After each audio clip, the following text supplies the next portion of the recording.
This year's Oscar ceremony was pretty good, but far from where it needs to be. I've been watching the Oscars almost religiously throughout my life, and it used to always be an entertaining and classy show that celebrated the great artistic achievements of the year in film. Viewership has gone down in the last decade, and that is no surprise as the quality of the show has diminished over the past decade. I would pinpoint La La Land being wrongly announced as Best Picture as the beginning of the decline.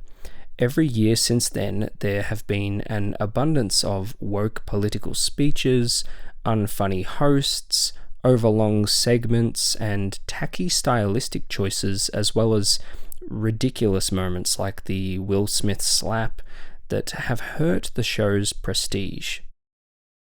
I thought last year's ceremony was the best in years and was the beginning of an upturn for the Oscars. This year wasn't great overall, but it wasn't bad. It was better than many of the ceremonies in recent memory, but the reason that I think it is a step in the right direction is because it was more subdued. It still ran long, but if they shaved off about 20 minutes, I think it would have been quite tight. They dialed back the politics majorly. There was less pretentiousness, less out-of-touch trend chasing, and more of an emphasis on the work itself.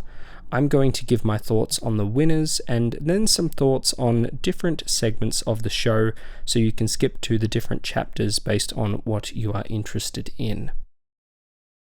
Alright, let's talk about the Anora sweep. If you've seen my predictions video, then you'd know that I correctly predicted most of the awards of the night. However, I grossly underestimated Anora sweeping, winning most of the categories that it was nominated in.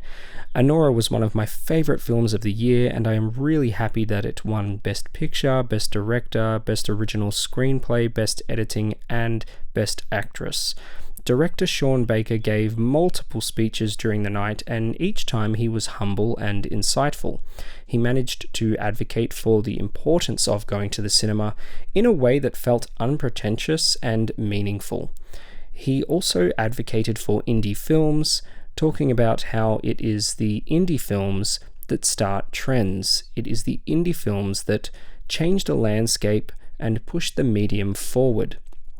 It was wonderful to see a film made for $6 million win the big award of the night.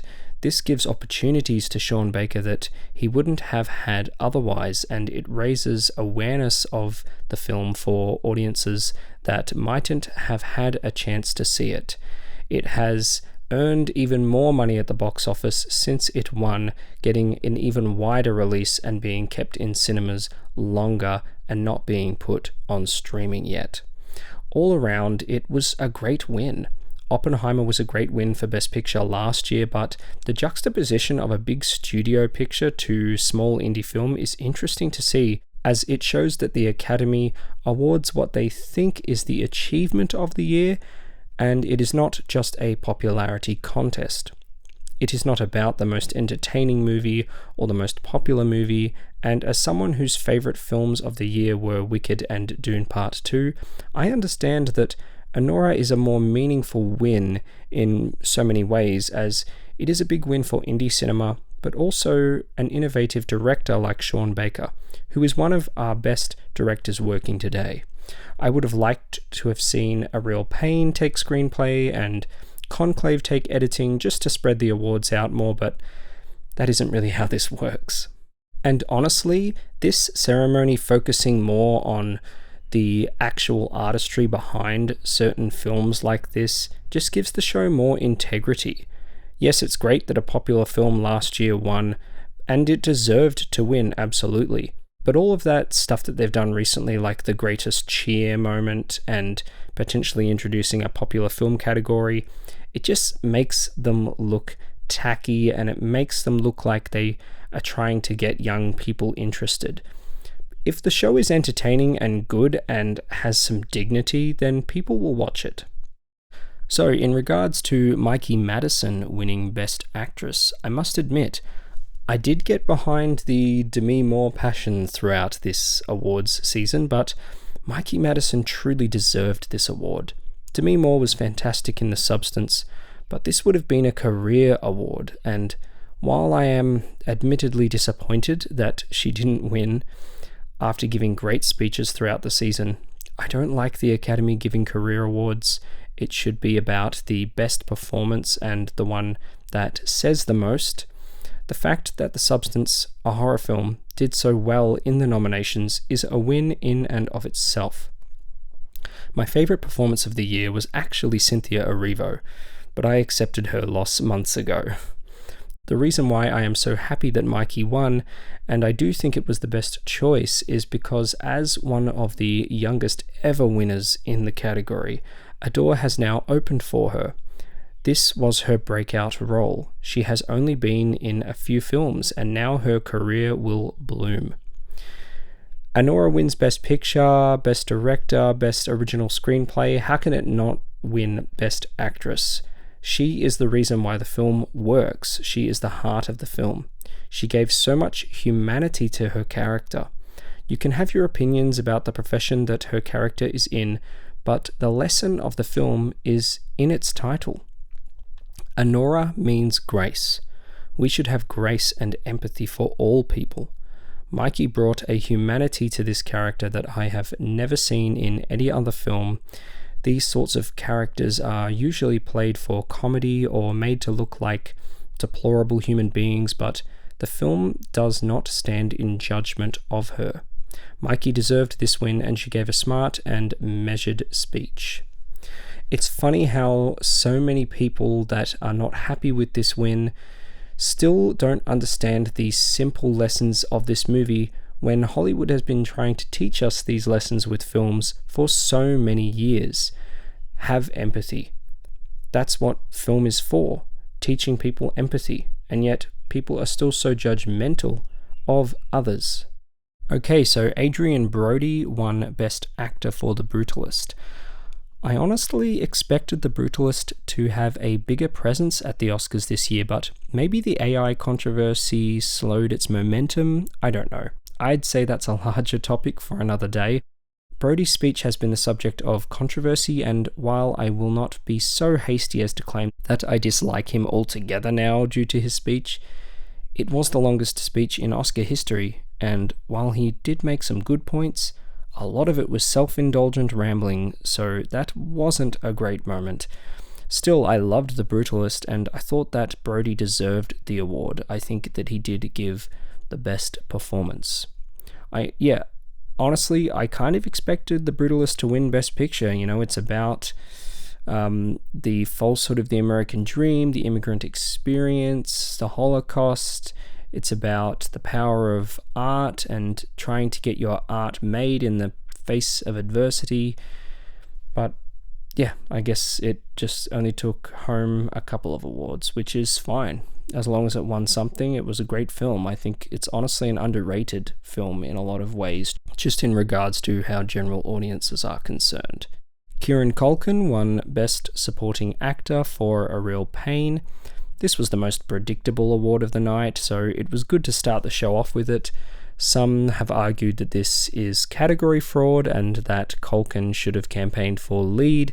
However, despite his large amount of screen time, I do think that the film is presented through the perspective of Jesse Eisenberg's character, and therefore he is the lead. He is just a quieter presence compared to Culkin.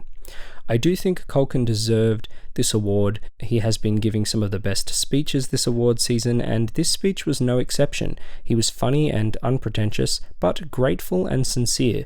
I do think the speech ran a little long, and while I know most viewers are tuning in to see the acting categories, myself included, I only say this because there were some winners that barely got a chance to speak at all, with a memorable moment being one where someone actually had the microphone muted before they could speak, which is honestly sad.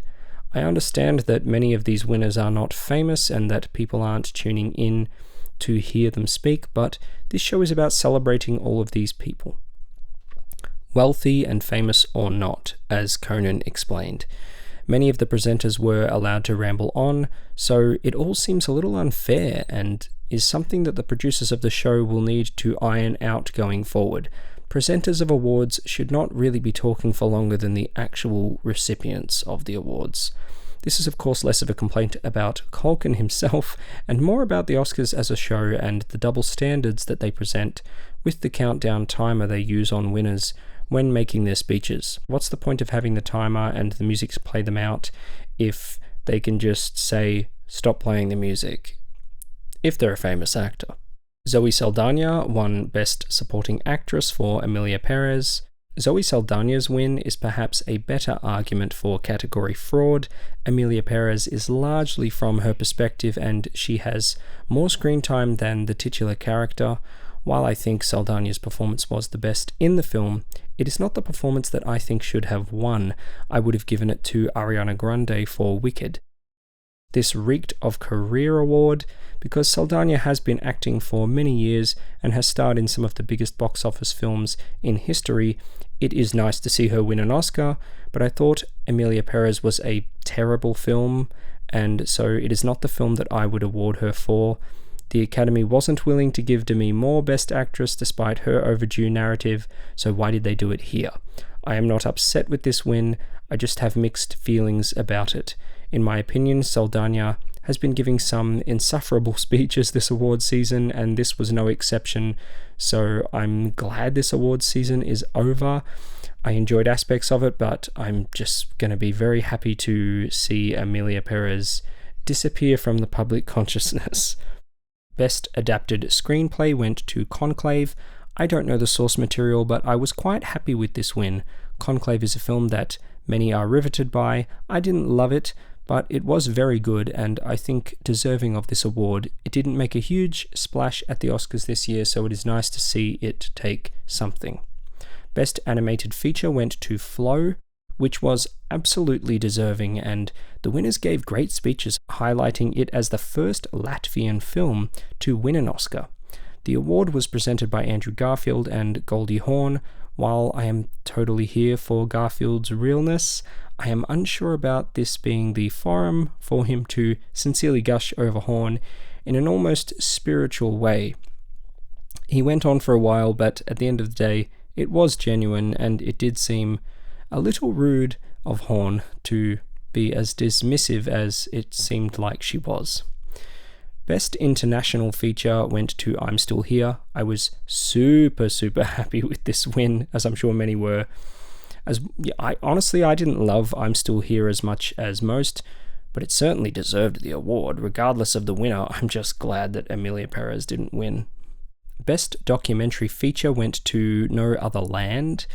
I have not seen this documentary, but I was impressed with the speeches from the winners. I do not like when Oscar speeches are political, as they can appear preachy and pretentious. However, when it is actually relevant to the subject of the film itself, it makes sense. These filmmakers highlighted that they were Israeli and Palestinians working together. I thought this was a great point to make, as it has become trendy online to take sides on the matter of Israel and Palestine. Simply choosing one side and condemning the other is not an appropriate stance when considering such a nuanced topic. The Brutalist took Best Score, and while I will never shut up about how Challengers should have been nominated and should have won, this was the next best thing. It is a grand and epic score that was very deserving. The winner, Daniel Blumberg, also gave a very good speech. Best Original Song went to El Mal from Emilia Perez. We all knew El Mal was taking this. This category was very underwhelming this year, but I do think Like a Bird from Sing Sing should have taken it. At least we didn't have to hear any of these songs performed this year. It is ridiculous that this film is an Oscar-winning film, and the speech where the winners were singing as they were being played off was really awkward. At least Mick Jagger made funny jokes about Bob Dylan when presenting the award. I am very happy that Best Sound went to Dune. It deserved to win something, and the sound in that film was incredible. Yes, it's got the big bombastic action sequences, but look no further than the hand-to-hand combat sequence between Austin Butler and Timothée Chalamet at the end. Oh, just brilliant. I am also very happy that Wicked won production design. The sets were gorgeous and immersive, and the crew put so much work in, it was well deserved.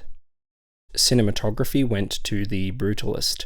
I loved that they highlighted the cinematographers themselves this year with speeches from Joe Alwyn, Dave Bautista, Willem Dafoe, Alba Rohrwacher, and Zoe Saldana.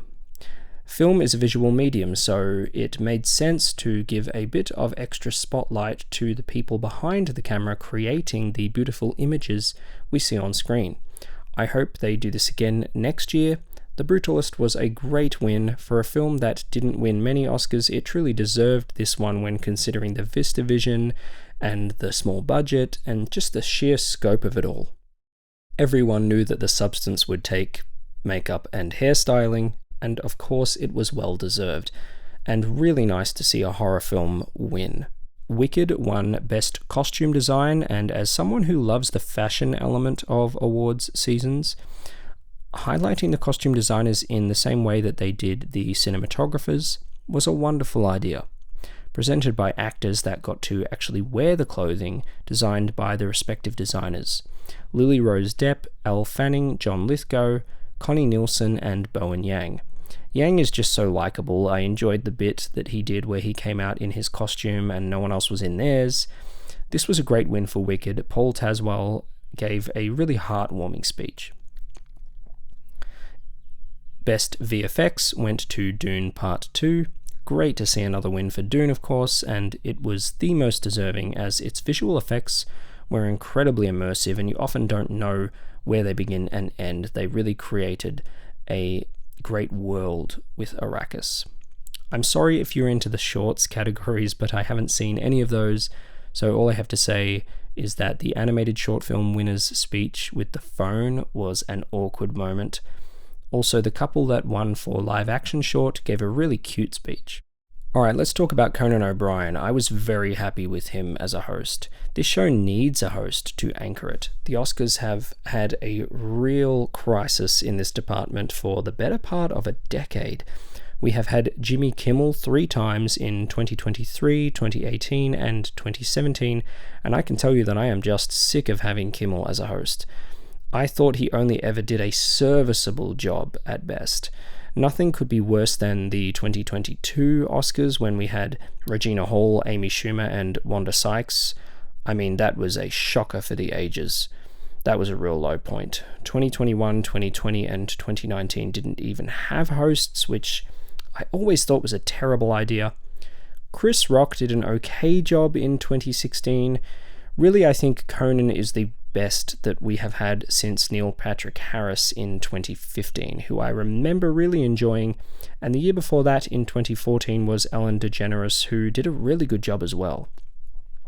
In 2013, we had Seth MacFarlane, who did a good job, and in 2012, we had the all-time greatest Oscar host in Billy Crystal, after the infamous pairing of James Franco and Anne Hathaway in 2011. They actually had a good run from 2012 to 2016. Conan O'Brien's monologue this year was fantastic, and while I do think that the second half of the show was missing some of his charisma, he didn't really get much of a chance to do anything interesting in the second half. He elevated the show way above where it has been in a long time. This is a step in the right direction, and I really hope that they get him back next year. He is charming but humble due to his self-deprecating jokes, like telling people to sit down when they didn't actually stand for him, or the hilarious one about Baby Girl and Antonio Banderas. He came out at the beginning full of energy, he was giddy, he was happy to be there. It's honestly infectious to watch. I was nervous about the show this year, but especially when re-watching his monologue, he knocked it out of the park and he put everyone at ease.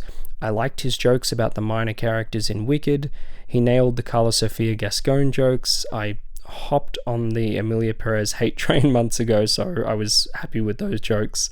He had a good little bit about Jeff Bezos and about actors' headshots, and the disappointed John Lithgow joke was very amusing. A lot of people liked the Adam Sandler bit, but I thought that ran a little long. I appreciated the idea of the I Won't Waste Your Time song, but it really wasn't that funny in my opinion. What I also loved about Conan as a host is that he debunked a lot of the criticisms that people have against the Oscars by recognizing that most of the people being honored are not famous and wealthy A-list stars. He also spoke of how award shows can seem self-indulgent and superfluous, but it is the enduring importance of film as an art form that makes the tradition worthwhile and meaningful. Let's talk about the Wicked medley. I thought it was a brilliant idea to open the show with Ariana Grande and Cynthia Erivo singing. This wasn't the best singing that I've heard from them, but I'm sure they were nervous and tired. I recognize it's a lot to say something like that because they are obviously both amazing and I love them as singers. Ariana was angelic singing Somewhere Over the Rainbow. The stage looked gorgeous and she had the best dress of the night on, hands down. That ruby dress was stunning. It was a nice idea to sing through the history of Oz by having Cynthia follow Ariana with Home from The Wiz, and then to have them end on Defying Gravity together. Staying on the subject of music, let's talk about the James Bond tribute. I am a huge James Bond fan, but this Bond tribute was not only a waste of time. They said they weren't going to waste our time, but this was a waste of time. It was badly executed and felt pointless. It is not a Bond anniversary this year, and while it was great to briefly honour Barbara Broccoli and Michael G. Wilson as they stepped down as Bond producers, this whole thing reeked of Amazon paying the Academy for a spot on the show. Of course, that's just speculation on my part, but that's what it felt like. The montage was edited together badly, and the choices of Lisa, Doja Cat, and Raye were ill-fated ones, as they didn't have the chops to pull off these songs, honestly. Margaret Qualley dancing was also kind of random. Halle Berry was the only actor associated with Bond on stage. How is it that we still have 4 actors alive that have played the character and you didn't bring them out? The 60th anniversary montage that they did a few years ago was great. They should have got whoever edited that to do this one. Alright, now let's talk about the In Memoriam section. Morgan Freeman did a touching tribute to the great Gene Hackman, but when considering Hackman got this huge spotlight, it was disappointing that Michelle Trachtenberg wasn't even included in the In Memoriam segment that followed. The Mozart piece that was chosen for the orchestra was a strange choice, I think. It felt foreboding, which left a sort of weird taste in my mouth. I was also very disappointed in the lack of a tribute to the great David Lynch. We have time for a pointless Bond tribute, but not for Lynch. I don't know, that's crazy to me. Aside from the Ariana and Cynthia performances, they dropped the ball with the musical element of the show this year, and that was my big issue with the show, I think. Don't get me wrong, I'm so glad that they elected to not have the nominees perform their mediocre songs in the original song category this year, but the Bond songs and Queen Latifah doing Ease On Down the Road during the Quincy Jones tribute were just not it. We didn't have a musical performance as good as I'm Just Ken from last year. It was nice to highlight Jones, but Whoopi Goldberg and Oprah Winfrey didn't even mention Michael Jackson, who Quincy worked closely with, and Jackson originally did Ease On Down the Road, so that felt really odd. The opening LA montage was a nice idea, but it wasn't that well edited, in my opinion. I did like how they brought out the LA firefighters for some recognition and had them read out jokes, though. That was a good moment. All in all, I think that this was the best Oscar ceremony that we've had in probably a decade. One of the best, at least. Conan O'Brien was a great host, and the winners mostly kept their speeches unpretentious and free of politics. They just needed to figure out what to do about the musical performances, the length of the speeches awarded to different categories, more jokes from the host in the second half, and showing acting clips for the supporting categories. It's nice to have different actors talking about the nominees, but I've always just liked the classic format of having the clips. The ratings were up slightly from last year, and that was the year of Barbenheimer, so that's a pretty good sign. I want the show to thrive, as I think it is a great way to celebrate the art form and to recommend lesser-known films to general audiences. I was happy with this year's Academy Awards. It felt classy but also humble for the first time in a while. I am optimistic about the future of the show. Let's hope it can return to having the consistent quality it had throughout the 90s, 2000s, and early 2010s.